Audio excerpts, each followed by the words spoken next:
আজকে বানাবো আরও একটা অথেন্টিক রান্না, লাউয়ের শুক্তো। এটা আমি নবদ্বীপে, যেহেতু আমার বাপের বাড়ি, আমি মহাপ্রভু বাড়িতে ভোগ খেতে যেতাম, সেইখানে আমি খেতাম। আর এত অপূর্ব খেতে হয়, সেটা আজকে আমি কিভাবে বানাই সেটা আমি দেখাচ্ছি। আর এই গরমে তো এই সমস্ত রান্না খাওয়াও উচিত, খেতেও ভালো লাগে। তো চলো।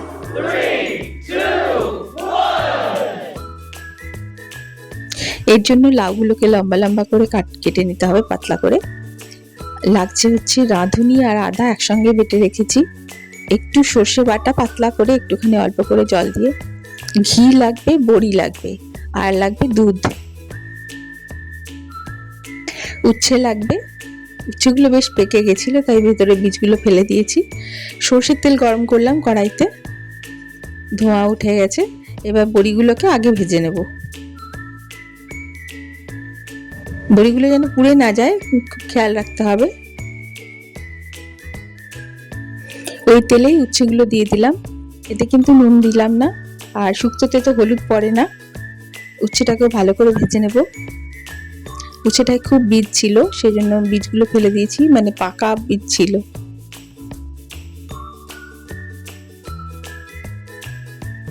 উচ্ছেটা ভাজা হয়ে গেল। এবারে ফোড়নে দেব একটু তেজপাতা আর 5 ফোড়ন, মেথি ফোড়নও দেওয়া যায় এতে। ফোড়নটাকে বেশ নাড়াচাড়া করে একটু সুন্দর গন্ধ বেরোবে ততক্ষণ অবধি নাড়াচাড়া করতে হবে। আর 5 ফোড়নেও যেহেতু রাঁধুনি থাকে, গন্ধটা এত অপূর্ব বেরোয়। এবার লাউটাকে ছেড়ে দিলাম, ভালো করে মিশিয়ে নেব।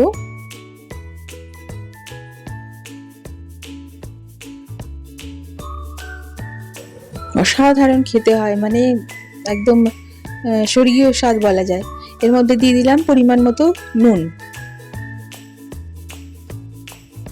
নুনটা ভেবে চিনতে দেবেন, মানে লাউটা তো একটু কমে আসবে আর প্রচন্ড জল বেরোবে লাউ থেকে, লাউয়ের পরিমাণ দেখে কিন্তু নুন দিলে হবে না।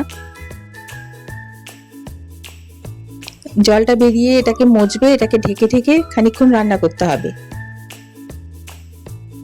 নুন দেওয়ার সঙ্গে সঙ্গে জল বেরোতে শুরু করবে।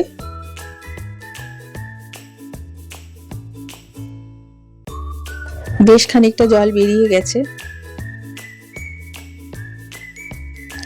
আর লাউটা খানিকটা মজে এসছে। এইবারে ওতে দিলাম রাঁধুনি আর আদা বাটাটা, আর একটু সর্ষে বাটা দিলাম, 2 চা চামচ মতো চিনি। এটা মিষ্টি মিষ্টি হয় ঠিকই, কিন্তু ভীষণ ভালো লাগে, ওই মিষ্টি ভাবটাই ভালো লাগে এটার। ভালো করে মিশিয়ে আবার এটাকে ঢেকে ঢেকে একটু রান্না করব, যতক্ষণ না লাউটা একদম সুন্দর মতো সেদ্ধ হয়ে যাচ্ছে ততক্ষণ এটাকে ঢেকে রান্না করতে হবে। আচ্ছা, খানিকক্ষণ পরে এটাতে দিয়ে দিলাম ভাজা বড়ি আর ভাজা উচ্ছে, কারণ এই ফ্লেভারগুলো শুক্তোর মধ্যে ঢোকা দরকার। আবার ঢেকে দিলাম, আমার ঢাকনাটা চেঞ্জ হয়ে গেছে, ওই ঢাকনাটা ঠিক সেট হচ্ছিল না।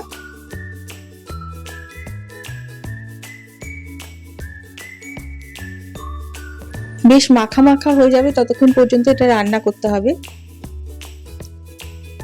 আর এত অপূর্ব গন্ধ বেরিয়েছে না, মানে ওখানে থাকলে তখন বোঝানো যেত, তবে যখন রান্না করবেন আপনারা তখনই বোঝা যাবে।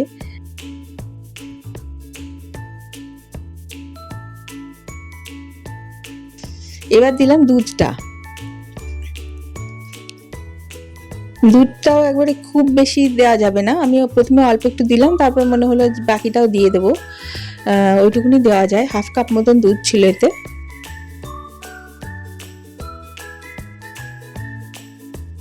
এটাও ঢেকে ঢেকে একদম কম আছে, এটাকে দুধটা ফেটে যেতে পারে, সেজন্য আঁচটা কমিয়ে দিয়ে দুধটা দেওয়ার পরে ঢেকে ঢেকে রান্না করতে হবে। 2-3 বার তুলে তুলে দেখতে হবে, কারণ মাঝখানটা লেগে যেতে পারে যেহেতু দুধ।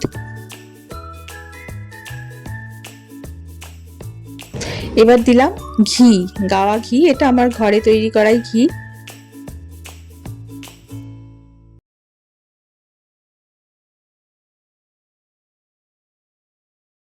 এবার এটাকে নাড়তে থাকতে হবে যতক্ষণ না দুধটা বেশ গামাখা গামাখা হয়ে যাবে। ব্যাস এটা রেডি। এবার বন্ধ করে ঢেকে রেখে দেবো খানিকক্ষণ, তারপরেই পরিবেশন করব। আর পাতে দিলে সবাই আহা বলতে বাধ্য। এত সুন্দর খেতে, একবার বানিয়ে অবশ্যই খান লাউয়ের শুক্তো।